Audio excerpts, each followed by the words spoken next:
Hello students, good morning, and today we are going to discuss about the new chapter number 6 in geography books. The chapter number 6 is manufacturing industries. Manufacturing industries is a very important chapter for your board examinations.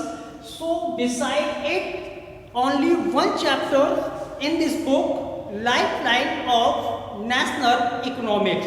So today we are going to discuss about the manufacturing. Students, do you know that whatever when we use in our daily life, that things made or manufactured by minerals or agrobasic. These manufacturing, do you know कि sugar made or manufactured by sugar cane, papers manufactured by boots, and automobiles manufactured by iron, steel, bauxite, etc. So students, we can say that manufacturing industries play an important role in any development of any countries. So today the first point we will start the meaning of manufacturing. What is the meaning of manufacturing? Students, we take one example and one word, processing.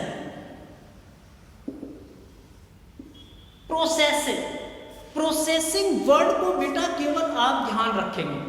Manufacture जो total हमारा इसकी जो processing होती है वो सब इस process के माध्यम से होगी।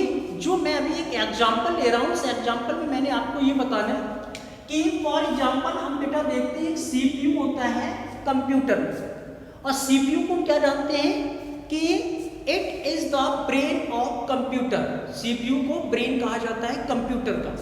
और इसमें सीपीयू में जब हम क्या करते हैं बेटा, कोई भी चीज पहले हम इनपुट करते हैं और आउटपुट में जब हम मॉनिटर पर देखते हैं, तो फॉर एग्जांपल जैसे हमने APP टाइप किया इनपुट डिवाइस से, और ये APP सीपीयू में क्या होता है बेटा, प्रोसेस होता है, इसकी प्रोसेसिंग होती है। और ये प्रोसेसिंग होने के बाद इसको हम मॉनिटर पर देख सकते हैं, शो करता है ये मॉनिटर पर।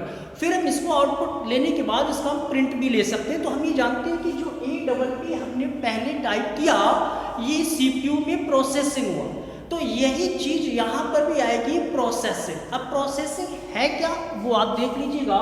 अगर सबसे पहले आ गया right a short notes on manufacturing, right in brief. आपको क्या लिखना है, आपको ये लिखना है कि production of goods, goods means होता है बेटा वस्तुएं, production of goods in a large quantity,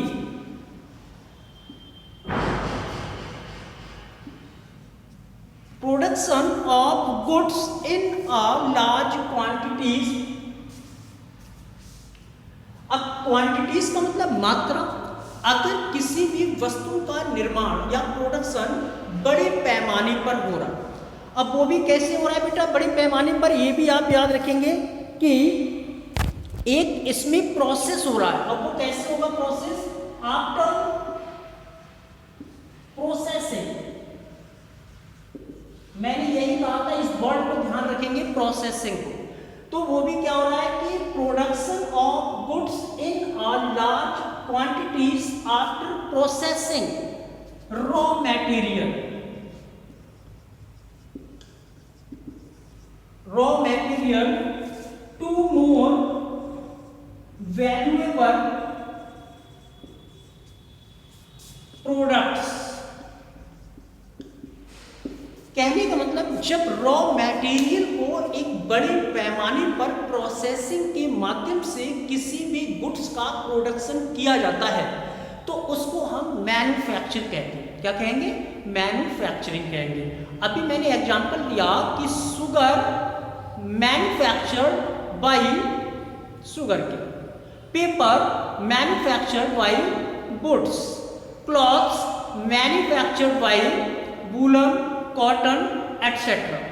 so manufacturing एक बड़े पैमाने पर वस्तुओं का जो प्रोडक्शन होगा वो भी रॉ मटेरियल को प्रोसेसिंग करने के बाद, तो उसको हम किस में निर्माण करते हैं बेटे, वैल्यूएबल प्रोडक्ट बना देते हैं और वही चीज मैन्युफैक्चरिंग कहलाती है। फॉर एग्जाम्पल एक और उदाहरण लेते हैं कि जैसे ये शुगर केन है बेटा, और शुगर केन सबको पता है कि ये एग्रीकल्चर का फील्ड का सब्जेक्ट है। एग्रीकल्चर में हमने क्या किया, शुगर केन का प्रोडक्शन किया। अब ये शुगर केन जो है बेटा, इसको हम ज्यादा दिन तक स्टोर नहीं कर सकते। क्यों नहीं कर सकते? क्योंकि ये खराब हो जाएगा। क्यों? क्योंकि ज्यादा दिन रखने के बाद ये सूख जाता है और इसमें जो जूस होता है वो भी क्या हो जाएगा, ड्राई हो जाएगा और फिर ये वैल्यूएबल नहीं रहेगा। इसीलिए इस चीज को उठा के तुरंत शुगर मिल्क को हम बेच देते हैं। तो ये एक रॉ मटेरियल भी हो गया, रॉ मटेरियल भी हो गया क्या, शुगर केन। और शुगर केन कहाँ से हुआ, एग्रीकल्चर से। एक चीज याद रखिए कि एग्रीकल्चर प्राइमरी सेक्टर में आता है और जब हम मैन्युफैक्चरिंग की बात करेंगे तो मैन्युफैक्चरिंग जो आएगा is known as a secondary sector, वो सेकेंडरी सेक्टर में माना जाएगा। तो जब हम शुगर केन को क्या कर दिया, हमने ट्रांसपोर्ट की हेल्प से इसको हमने पहुंचा दिया इंडस्ट्री में। अब इंडस्ट्री क्या करेगी, इस शुगर केन को रॉ मटेरियल मानेगी और इस रॉ मटेरियल को वो क्या करेगी बेटा, प्रोसेसिंग करेगी। अब प्रोसेसिंग क्या होता है ये भी समझ लीजिए। फॉर एग्जाम्पल वो उस शुगर केन का जूस निकालेंगे और जूस निकालने के बाद उसको रिफाइनरी करेंगे और फिर इसके बाद अन्य मटेरियल के माध्यम से, उस मशीनरी के माध्यम से उसका शुगर में क्या कर देंगे, कन्वर्ट कर देंगे और वो जब शुगर बन जाएगी बेटा तो वो एक वैल्यूएबल प्रोडक्ट बन जाएगा और वो वैल्यूएबल प्रोडक्ट फिर हमारे पास आते आते 36 to 40 पर केजी हमको प्राप्त होता है। तो ये चीज क्या रही, शुगर केन क्या रहा, रॉ मटेरियल था, उसको शुगर मिल तक पहुंचाया गया। क्यों? क्योंकि वहां उसका मैन्युफैक्चर किया जाएगा और वो एक प्रोसेसिंग होगी और वो प्रोसेसिंग कहलाएगी रॉ मटेरियल की। और उस प्रोसेसिंग के बाद जो कुछ भी बना, फॉर एग्जांपल शुगर केन से क्या बना बेटा, शुगर बनी। तो जब शुगर बन गई तो वो क्या होगी, कन्वर्ट हो गई वैल्यूएबल प्रोडक्ट में। तो ये था हमारा मैन्युफैक्चरिंग। मैन्युफैक्चरिंग का मतलब हम जो कुछ भी देखते हैं, अभी मैंने आपसे कहा कि डेली लाइफ में हम जो कुछ भी देख रहे हैं बेटा वो सब किसी ना किसी चीज से मैन्युफैक्चर्ड हुआ है। और एक चीज और भी याद रखेंगे कि किसी भी देश का जो डेवलपमेंट होता है, ये भी याद रखिएगा, उसको हम बैकबोन कहते हैं। अगर इस मैन्युफैक्चरिंग इंडस्ट्री का डेवलपमेंट किसी भी देश का हम मेजर करते हैं, नापते हैं, तो ये देखते हैं कि कौन सा देश का डेवलपमेंट ज़्यादा है, तो उसका जो बेस होता है बेटा वो बेस भी मैन्युफैक्चरिंग इंडस्ट्रीज होता है। अर्थात जिस देश में मैन्युफैक्चरिंग इंडस्ट्रीज ज़्यादा लार्ज क्वांटिटीज में होंगी उस देश का डेवलपमेंट भी ज़्यादा होगा। Thanks for watching and see you in next video. Thanks.